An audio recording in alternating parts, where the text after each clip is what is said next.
3. 𝙬𝙬𝙬𝙬, he won game 2, so he's up by 1 point. If he wins this game, that will be over. He's going to be the winner of the first match. Same situation for Jorden van Foreest. But with the black pieces here, do you see hope for black winning this game? I don't think winning. No. Jorden, because it is so blocked as well, and because black is struggling for space, Jorden has to hope that he can trade pieces and maybe just kind of build some kind of fortress so white can't break through. That's the key. I think that's the key word, at least, fortresses, when things are so blocked. You need to just defend everything and make sure your opponent doesn't have any invasion squares. Meanwhile, black has brought his king to the side there, ignoring the fact that white's queen can penetrate, maybe, because black wants to offer a trade of dark-squared bishops. So black's king, by moving out there, maybe supporting later on a black dark-squared bishop move, offering a trade. But still, it's very daring to allow the white queen to enter your position, your half of the board like that. I mean, I would immediately put my queen along the 7th row and try to back that up by my knight. You know, after all, I have my target. I have that weak pawn that is standing on the b6 square. Want to move, want to win it. Yeah. Actually, white is going to surround that pawn very shortly and start attacking it. Firstly, with the white queen, the b6 pawn, white's queen is going to go up. The white knight's going to start attacking it. Black's going to have to start retreating everything just to cling onto that pawn. And it's not Jorden's instinct. It's just not his style. He would love to go on a counterattack, but where is the counter? Where is it, David? I mean, I don't see it. I was hoping that you would go, well, actually, you can't dive in with queen because play gets generated. Not this time. Not this time. OK, well then... Simple, consistent plan, and it looks strong for white. It looks incredibly strong. I mean, maybe it is to do what you're suggesting, you know, trade off the dark square bishop, throw some pawns forward, abandon all thought of this weak pawn on b6, and hope for the best on the right. Yeah, maybe that does. I mean, I'm just trying to put myself in Jorden's shoes, and that's the type of thing he might go for. I can't see him just kind of trying to re-maneuver, spending the next 4 or 5 moves, retreating his pieces, clinging onto a pawn, and then praying. It's just not Jorden's style. Normally, if he sees an active idea, he'll go for it. Okay. And he'll, for better or worse. And no, the knight has moved in and stopped the queen from her excursions. Yeah, I really don't like that move. White's knight is just going to move. The white knight retreated. And now white would be happy to just capture that black knight with his bishop if given time. Exactly. That is the next move, right? Bishop takes knight, and then you're going to follow that up by moving the knight that's in the corner, moving it up to the b3 square, and then suddenly, hey, 1 pawn drops, and that would be a disaster. So I agree with you, David. I don't like this move. It seemed to be a little bit of a waste of time. Maybe he had to just grit his teeth and just go, my position is ugly, but I need to just defend with absolutely everything I have. Yeah, I can just sense on Jorden's on his body language as well. He's just struggling to find a plan, struggling to find a setup where he feels comfortable. And yeah, as we mentioned, white's bishop about to take the black knight. If the black knight retreats, you've basically admitted defeat. You're basically saying, OK, the white queen can come into my position. I'm going to find another plan, but I've wasted time. OK. No, I don't have an idea. I was going to say, I have an idea. No, unfortunately not. What would the idea? What would it have been, Jovanka? I was thinking of maybe trying to utilise my dark square bishop, but unfortunately, the white knight, when it moves from the corner to the b3 square, is ultra powerful. It controls any... all the possible squares. Maybe, let's show this on the board, because we did mention that this is a positional threat right now to take this knight. So, for example, if black does try to offer a trade of dark square bishops, instead of capturing this bishop, which would actually ease black's task, white should capture the knight instead. And after this trade, you mentioned this knight jump, Jovanka, and suddenly this pawn is doomed. It's attacked twice by the white's queen and knight. You can't save it. And if that pawn disappears, not only that, but white has a passed pawn now, a protected passed pawn that's going to threaten to run down the board forever. So, yeah, this looks almost dead lost for black. I don't think you can allow this knight to be captured and to lose this pawn. This would just be endless suffering for black and no compensation, no counterplay in sight. Maybe, OK, Jorden instead, he has allowed this, but instead he's jumped in with his bishop. what's the idea there? I'm struggling to see it. He's trying to maybe keep white honest by attacking this knight. Maybe as well, if the white pawn steps forward, he's got ideas later on dark squares. For example, let's trade these off. Now the white king might feel a bit looser. You could imagine a bishop coming in later on and checking it and causing some kind of chaos, but it's a lot of ifs in that sentence, and that's because it's distant. It's definitely Jorden who's praying here that he's going to get a chance later on. In the current position, even if that knight moves away, the knight that is attacked, even if it just shifts somewhere, maybe even forward, then I think he's running out of ideas already. Yeah, I have to say I see no harm whatsoever in pushing that pawn forward, attacking the bishop, and then just continuing with the plan of taking the knight and then attacking the pawn that are up for grabs. And, maybe is Jordan's idea... OK, no, I was going to say, is it to actually sacrifice a knight on this square, and after pawn takes, maybe, I'm not sure which order, you can take this pawn. For example, you can trade off here first and then take this pawn. You sacrificed a piece for 2 pawns, but at least you've changed the nature of the position. It's not just one-way suffering anymore. This is the kind of move that English Grandmaster John Spielman would do to us when he was English captain. And he would mix it up, and it would be very hard to handle, actually. I think that is a good practical try there, David, because this move, retreating the bishop, I just think that Wesley has a very clear and simple plan. And again, yes, black needs to generate an attack, but where? Exactly. Not easy at all. Yeah, not easy at all. And one thing that is easy for Wesley is his plan. Just take off that black knight, because what else are you actually doing as white? I think he should take it off now before it runs away again. So just white should capture that knight and then bring his knight in the corner back into the game, as we showed a few moments ago. That looks very, very strong for white. Jordan's defensive chances there, at the moment, they are imaginary, I think. Just he'll need a lot of luck, kind of a helping hand from Wesley in order to get an attack later on against the white king. That's his only hope. Yes, I agree. It's his only hope. And maybe 30 moves down the line, that pawn move might have been a weakness. But for the time being, safe as the houses. OK, well, what's that? Big moment by Wesley. He doesn't take off that knight with his bishop and ruin the black pawn structure. He trades off black's worst piece for his knight instead, and now the pawn structure is completely fine for black. Why? Now, what's the breakthrough ever going to be for white? Right. Black can easily stop the white queen coming in now later, even if the white queen occupies the A line. But also the trades make it much more easier for Jorden to actually generate some play on the king side. This is a great move. Trade off the dark squared bishops, and then you can just maneuver your knight, and then maybe if you need to initiate some chaos on the board, you can just push your pawn forward.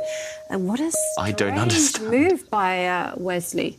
Yeah, now, OK, he gives a check, but the dark squared bishops are often... Maybe Wesley there with his gesture, with his...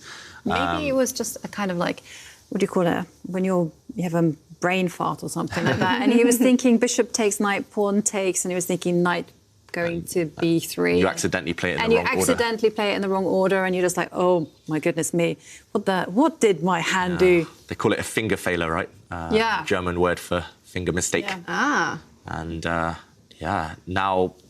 I don't see what the breakthrough is. White's actually the one with the worst placed piece. White's light squared bishop is kind of sitting behind its pawns. It's a really sad piece. Still some chances for white. White's position is easier to play because he has access of this open line with his queen, but it's going to be hard to break through now. This is going to be very, very difficult to break through. I mean, I agree with you, David. I mean, just take a look at White's light square bishop. It's awful. And also the fact that White doesn't have too many minor pieces to start attacking the weaknesses. I'm also slightly worried that if the white queen does go on an excursion there on the left side of the board, then moves like this, which looks a little bit strange, but at the same time, black is preparing to push a pawn forward on the right and just to try to create hates that move by Jorden, though. Yeah, because the bar tends to be quite objective and isn't as passionate and emotional as humans are. Yeah, so the computer's starting to maybe recorrect itself, maybe starting to realise it's not that simple. But I do like Wesley's move there. White is putting more pressure back on. He's created a pin on that 8th line. Black's bishop unable to move because the queen behind it would fall. So, OK, Jorden, he wants to go for the attack. We've seen that with his last move, that black knight getting out of the way so some pawns can be thrown forward. But first, he has to get his queen out of that tension on the 8th row. So, OK, very sensible there from Jorden. The black queen actually protecting everything. OK, it's hard to gauge with that evaluation, but I thought this was black's best move, actually. And there we go. It's a decent move. And, yeah, I'm just so surprised by those trades earlier. We were the ones saying one set of minor pieces off, black is fine, but 2 sets of minor pieces have been traded, and white has what looks like a perfect position with his queen, with his pawns, but the white knight and bishop still take a long time to activate. So even if white does have the advantage here, even if we trust the computer, which I'm not so sure we should, then it's still hard to find a plan. It's still hard to imagine that potential breakthrough. OK. And another thing I should mention is back in the day, years and years ago, in the 90s, in the 80s, they used to say against computers, block things up, because that's when they misevaluate and don't really understand the position, because their horizons are due to calculating. And here, some plans are 20, 30 moves deep, and computers struggle to understand those. So. Is it unlike Wesley, though, to make those trades that you were talking about? Yeah, I guess he was trying to keep things simple and take all the risk out, but it's unlike him to maybe miss an opportunity. Yeah, and but I mean, how is the situation like if Wesley decides to just go for his plan anyhow, just reroute the knight, attack the weak pawn on the b6 square, and then just... That's what he probably should go for. I guess... just to see what lies ahead. I think that's what he should go for at some point. Another thing that white could try, for example, is to copy black's plan from earlier on in the game. One thing that I would be very tempted to do is to bring my king to the side. And we mentioned this bishop being the worst placed piece. No matter what black does now, for example, if he moves his knight, just bring the bishop and try and trade it off for black's bishop. And if these bishops disappear from the board, maybe then you have more access with your queen. You're not blocked in by a bishop. You can kind of start finding some decent squares and maybe eventually improve this knight as well. Instead, Wesley's gone for, well, he's hinting at the same idea, but in a different way. He's brought his knight to this square, and that knight might support later on a bishop push, a bishop trade. So that knight controlling this square as well. Interesting idea there from Wesley. I'm not sure what else that knight would do if it's not offering that trade, but... right now, he's just sitting and waiting and saying to Jorden, you try if you want, you push forward with your pawns, but you'll weaken yourself. And Jorden says no. He brings his knight back to where it came from. Maybe he's hoping now for the bishop trade, and if the bishops come off, black will just sit with his knight and try and create this impenetrable fortress. Is it so... Actually, maybe not here, but... I was going to say, it looks a little bit shaky. Maybe you can bring your knight back this way and hope that white can't break through. So Still some unpleasantness, actually. I mean, to all intents and purposes, you know, I really liked what we'd analysed before, but this one still has a little bit of venom, actually. Yeah, so this is the current position, and Wesley just waiting with his king. As you mentioned, a bit of venom left, and it's not so easy because black's queen is actually trapped. It can't actually move to too many squares, and no matter where it goes, the white queen will not trade itself off. It will start attacking some pawns later on. So, yeah, Jorden just forced to sit and wait. Very, very passive for black right now. And looking at the clock situation, Jorden does have less time, just under 2 minutes on the clock, whilst for Wesley it's just over 5.5 minutes. Yeah, and Wesley, OK, he still delays that bishop trade. Good strategy there. Keep your opponent guessing when they're low on time. Yep, the knight potentially could actually be headed to that square that we've been talking about, the A4 square. It's taken a long route round. It could have gone there in 2 moves. Instead, it's going there in 4 moves, maybe. And, OK, Jorden as well, teasing us, just retreating his knight.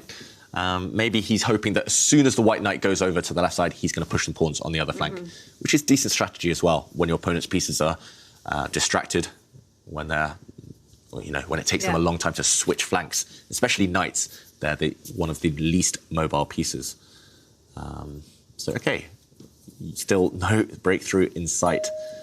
Oh, I say that, and commentators curse, David. because Wesley So tries to break through as soon as we said that. We didn't think about that at all. I mean, it just gave up so many squares, and I felt that it was a little bit loose. So consequences. Some squares are now available for the black knight, and Jorden immediately relocates the knight. And the knight is threatening to jump into the g4 square.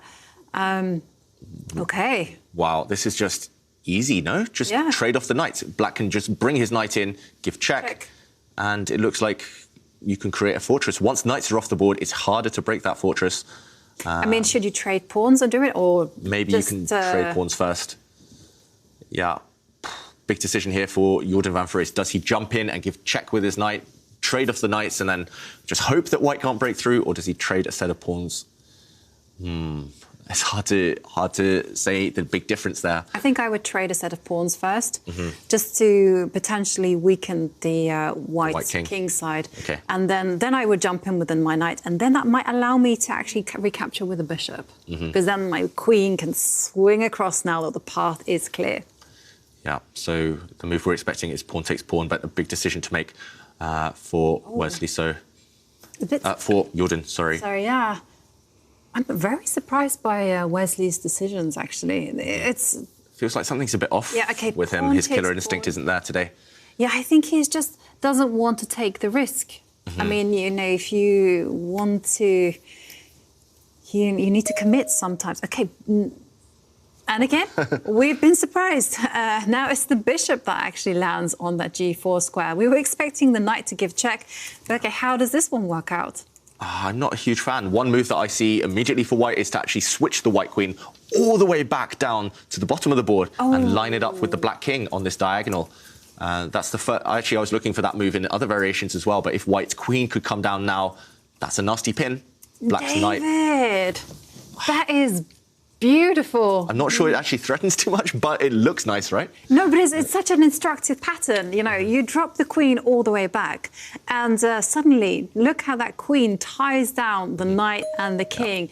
Yeah. Geometry is mighty. I mean, wow. Yeah, he's brought his queen the whole way back. So now look at this diagonal. The black knight unable to move. It's pinned. The black king unable to move. It has to protect that knight. And suddenly, Jorden, he's facing some big threats. He has to protect this knight, surely, with his queen. He has to bring his queen across. But now you can step forward with your pawn. There's always going to be breakthroughs now. OK.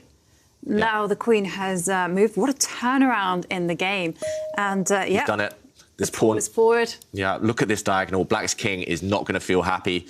What do you have to do here? I think you have to take that pawn. Yeah, you absolutely do, because if you move the knight, well, you might get into trouble, right? For example, you could take this pawn with check, and this is a discovered check, and you attack the black queen. Black's queen could block, but we would see maybe a queen trade and white's knight. Actually, you can take this and then start moving your pawn forward. So this would just be game over. So black has to take this pawn. He has taken it, but suddenly look at these guys, these scary pawns. One of them was going to march forward later on. Jorden here, he has to be super careful. One wrong move and he could just be knocked out of this game. He could just lose on the spot. Wow. Okay. He's brought his knight back. So 2 pawns under attack, white's central pawn, and black's queen is maybe along the diagonal, threatening an undefended pawn with check. OK, David, I mean, can you force the issue? Can you... The first move that I'm calculating is give a check. Push my pawn forward, give a check, and then jump in with my knight. So discover check with the white queen. Does it work? OK, we're going to find out because it's on the board. I think there was no other logical move, actually. Wesley had to go for this because he had 2 pawns under fire at the same time. OK, so in order not to lose material... OK, the black... You should move your knight. Yeah, the black knight under attack, and it's check, so you have to block that check with your knight. Yeah. OK, well, he blocks it with the queen, but you can now go pawn takes knight. OK, so is there some tricks? There's some stuff to work out here. If white takes the black knight, black's queen will take the white queen, white will make a new queen, and then there might be some checks. Yeah. And... How's that? Yeah, this is hard to work out. It does look like white might be unable to escape those checks, so... Right now, OK, Stockfish the computer helps us out here. Taking the black knight would be a mistake and would allow black to draw the game. Instead, taking the queens was best, as Wesley has done, and now he's pushed his pawns forward. How are you going to stop those pawns? How are you going to eliminate those pawns as black? I'm not so sure you can. the black knight looks like it might have to step back at some point. Those two white pawns together are going to paralyze black's army. Yeah, I mean, there's an immediate threat in the you know, first of all, white is going to actually step forward with a knight. Okay, so that's why Jorden actually retreated his knight to blockade the pawns. But what's to stop the white knight coming forward? I mean, or is there anything better? I guess as the white knight comes forward, maybe it will just get attacked. I mean, can you win a... I mean, how is the situation? Can you win a piece, David? Okay, how do you want to win a piece? Push that. Okay. That's the way I wanted to do it. And then after knight takes pawn, the bishop will come and control the queening square. The bishop will land on c6. Yeah, so right now, I'm not sure whether we'll see white's knight capture a bishop first or white's bishop jump into the position. Most likely, I think we'll see the bishop jump in, but this one is still... Despite the fact the computer gives an advantage for white, it might be one of those positions black can hold with accurate play. Okay. So black is probably going to go with piece down. Black's going to have to give up his knight for that white advanced pawn, but is that going to be enough? I'm not 100% sure yet. I'm not going to trust the computer until we see a clear win. I'm going to pin you down, David. Would you capture the bishop or would you... So, OK, I have to put my calculating hat on. I would not capture the bishop, I think. OK. Because that would reduce the margin for error. I kind of want to use the white knight later on to go after black's pawns though, over there on the left flank. So. But your pawns might be vulnerable as well, so... Yeah, OK, he has taken. He has taken. So right now, black cannot move his knight. That knight is destined to give itself up for a pawn. Wow, OK. Wesley, with a bit of humour, he didn't promote to a queen, he promoted to a knight, but that had to be taken anyway. We saw him early in the tournament actually promote to a rook. So Wesley, he doesn't want to make those new queens. And, OK, he's shaking his head slightly. OK. Black's pawns. No, but no, why did he do that? Why is... Yeah, look at that. He needed to bring in his king. Wow, he's just completely dislodged the harmony. I mean, look at those two pawns. They now can be attacked. White can force one of the black pawns onto a dart square. As soon as you force them onto dart squares, they're easy to block. So the winning move now, the killer move, and maybe the only winning move, actually, is to bring the bishop back. Wesley's found it, forcing those black pawns onto squares. They can be blockaded, and now the white king can just bring itself across, right? Go and sit in front of those black pawns. And this bishop that white has, you know, it's doing absolutely everything on the one diagonal. And this is actually a key to being a great, effective bishop. OK, so Jorden is attempting to trade off pawns, but, I mean... This is not going to help. Just take that pawn off. Take the pawn off, or maybe can you push it forward? Is that a mistake? I wouldn't take the risk, because what's white's winning plan after you push the pawn forward? I don't know. I was hoping it would resolve itself. I think white can just keep it simple and take that pawn. Take the pawn. And the problem for black is he'll end up in 𝙬𝙬𝙬𝙬. That means that his king will be forced away from the protection of his pawns. And there we go. Now, all you need to do with white is wait. OK. The evaluation bar is teasing us. Is it going to recorrect itself? I think it will. I think it will, because now the bishop is fantastic at waiting. So the bishop can wait anywhere along, as long as it guards the pawn. Nice move. He's going to centralise his bishop now, and that bishop is going to control all of the squares the black king can use to defend his pawns. Jorden is going down in this game. Black's pawns are about to drop. It's 𝙬𝙬𝙬. That means you have to make a move. You have to lose your own pawns. And Jorden, just body language again, it looks like he's about to resign. No matter where the black king goes, white's king will take the pawn in front of it. And that will be the end. And it is. Jorden resigns. Wow.